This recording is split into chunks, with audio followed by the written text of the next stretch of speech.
Have you ever wondered about quitting the 9 to 5 rat race? Well, there is a solution for you called online trading, which we're gonna discuss in today's episode.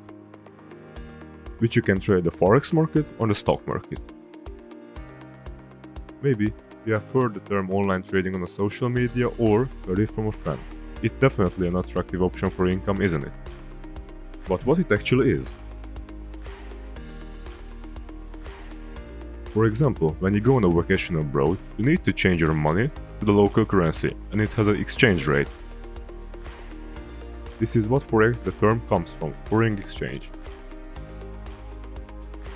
And this exchange rate fluctuates over time. And in the simplest form, you make money from buying when it is low enough and selling when it is high enough. So here at Everest Earnings, we are going to guide you through the jungle of online markets, help you to become a professional trader. Thanks for watching, and if you want to become a professional trader yourself, make sure to subscribe and ring the bell to never miss any videos.